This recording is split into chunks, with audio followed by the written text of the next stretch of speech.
If Synthol is the big thing, then why aren't American bodybuilders looking more like this? How come bodybuilders don't typically get that look at all? Well, quite honestly, it's because Synthol is not the big thing they're using. There's a lot of other things, a whole lot more advanced. Welcome to the hard truth. Let's talk about it.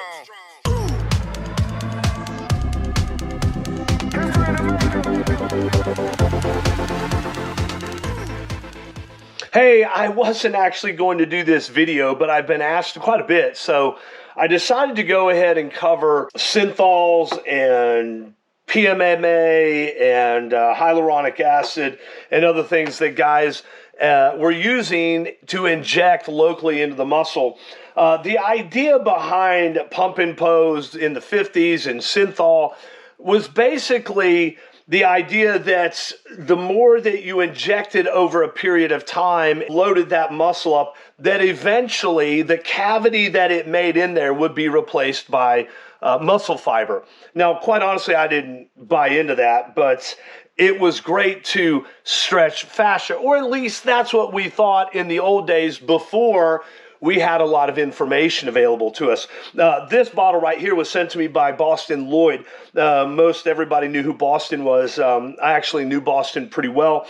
Had quite a bit of long talks with him about trying to get him to get off a lot of the things that he was on. Fortunately, that didn't work, but he had sent me this, asked me to try his product, and quite honestly, I didn't use it because I'm just not a big believer in Synthol. I tried that stuff when I was young. Most of it was just MCT oil. There are a lot of guys that use this stuff even today. And so Synthol, MCT oil, to me, they're all the same thing. But just remember this, they all have to go through your body. Whenever you localize something, put it in the muscle or whatever, it still is going to go through the lymphatic system. It's still going to be processed through the kidneys. And a lot of this stuff is really, really hard on your body. And so, especially your kidneys, this stuff is like putting acrylic through your kidneys. It's just really bad stuff. So you don't want that stuff going into your body. So basically, this stuff is nothing more than a medium chain triglyceride, an MCT oil, something like that. And it also has some lidocaine in it to kind of deaden where the injection goes in, and some alcohol to kill off anything that might be in the bottle.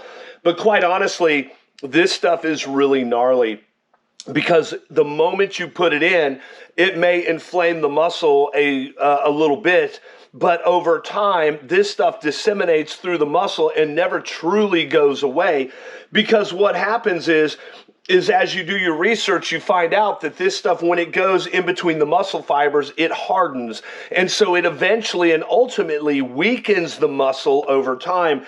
And this stuff can create huge pockets of infection in the muscle. And so I would challenge you to stay away from this stuff. And it really bothers me that this stuff is available all over the internet. So my warning to you, young man, is stay away from it, because this stuff causes nerve damage. It can cause a blockage of the pulmonary artery, which is basically the artery that supplies blood to your lungs. And you can even have a heart attack from this stuff, a stroke, and have all kinds of other infectious problems. Now, by the way, this stuff right here was started being used in 1899 for breast augmentation and to fill in wrinkles. So all of this stuff has been around for a very, very long time.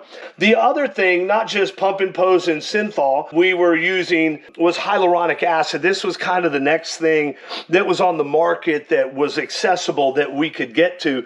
And so hyaluronic acid is just a filler, what girls put in their face and their lips and stuff like that, and glutes and stuff. But again, all of this stuff is metabolized in your body, and it doesn't last very long. And so this stuff was supposed to last 3 to 4 weeks in your body, but it just didn't do that.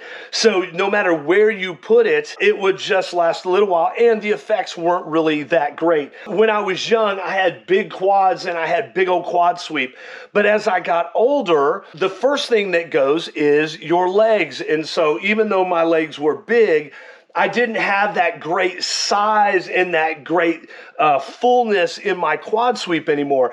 And so as I got older, I started using a filler to try to stretch that fascia out. And if you don't know what fascia is, let me just give it to you in a very simple way. It's like a pillowcase around your muscle. And so as you get older, it gets tighter because you age.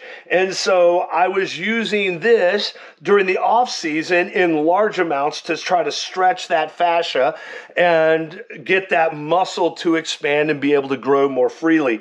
Again, that's the theory of it. Since I got right with the Lord in 2019 and I'm retired and we're in 2023 now, if you rub your hands up and down my quad, you can feel big knots all up in there where this stuff was.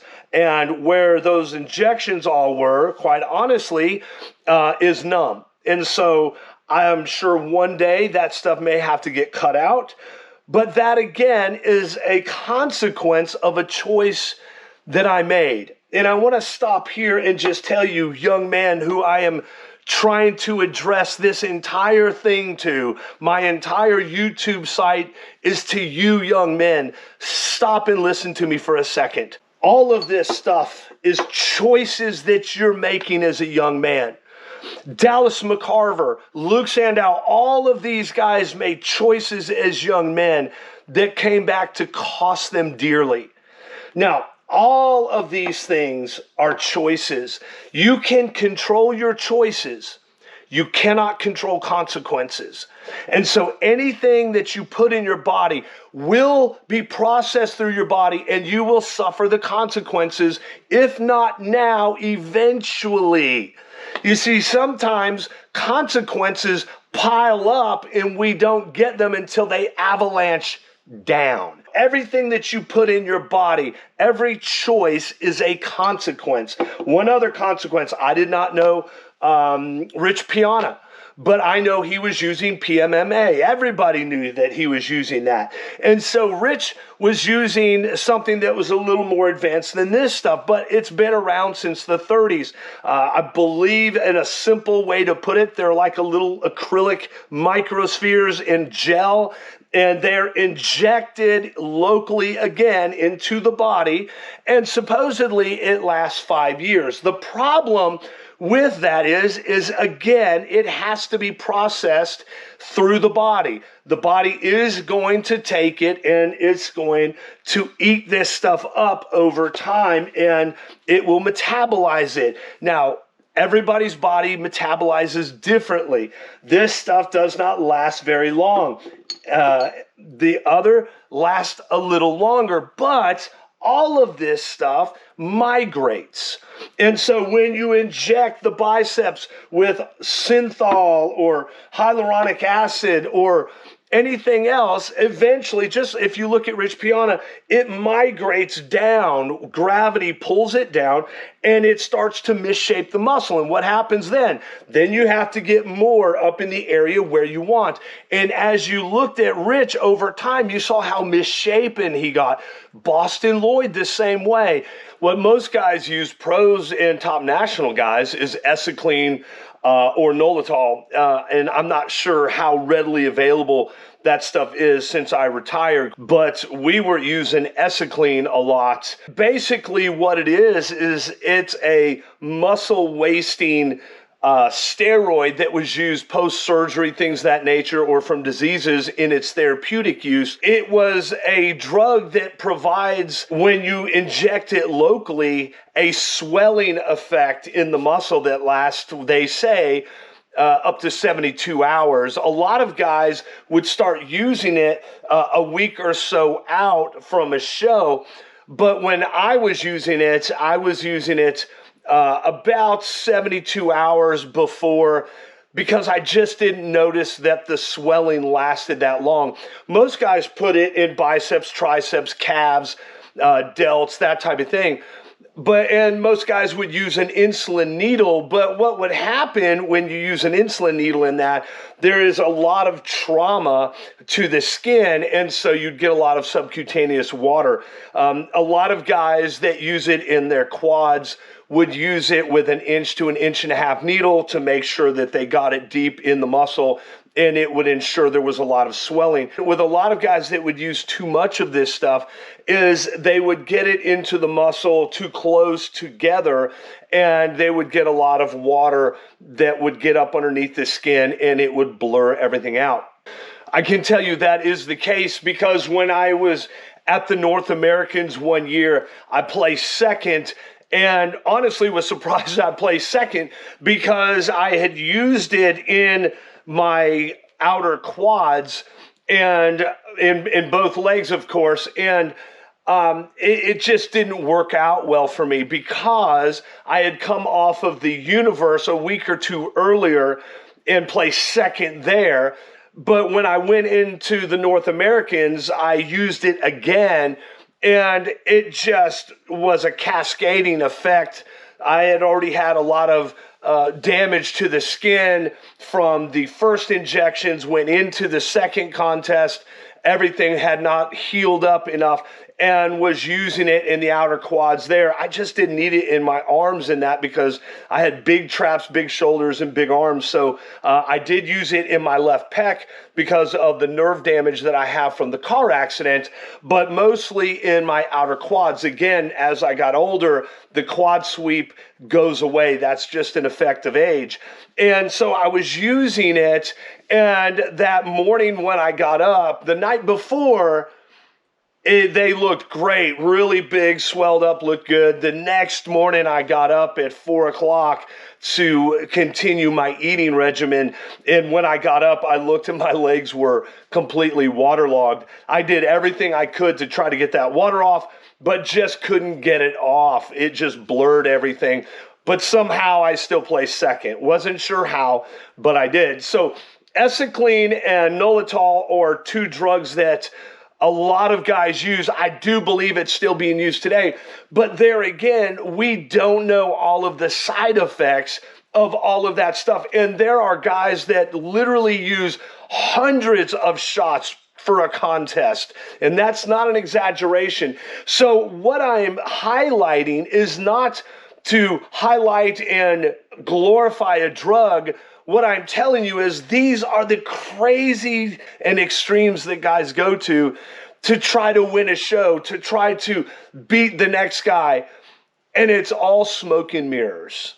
And so this stuff, if you start down this road, this stuff is going to be bad news. And so I'm telling you right now, don't get caught up into this stuff. It's not worth it. Later in your life, you are going to have problems from it. A lot of guys, the poor man's way of doing all of this stuff was guys would buy big bottles, and I knew a couple of guys that would buy big bottles of MCT oil, and they would use it like a Synthol. They would sit there and just jam this stuff into their biceps, into their triceps. But guess what? That MCT oil, just like a lot of this stuff has MCT oil in it, it crystallizes inside the muscle. And I know a guy that had a ball up underneath his tricep about that big around.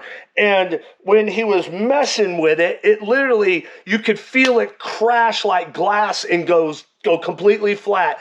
And he had all these micro shards inside the tricep. And all of this stuff comes with consequences.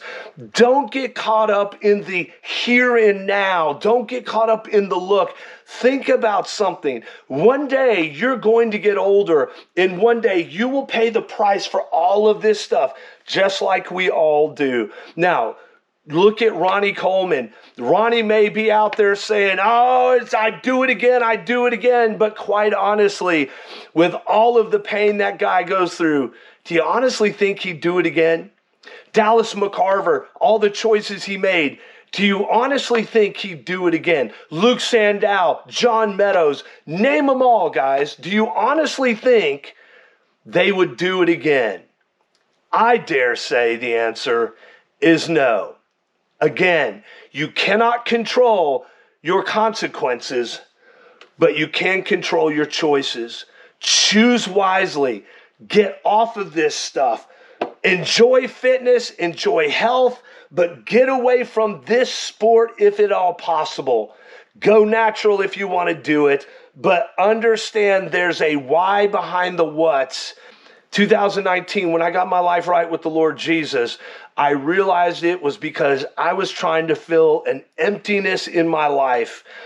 Anything that would fill up that hole, that void that I just couldn't quite understand.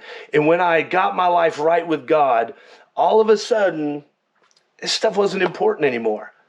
My life now is about warning you guys, telling you the dangers of all this stuff, and hopefully getting you to God. We'll see you next time.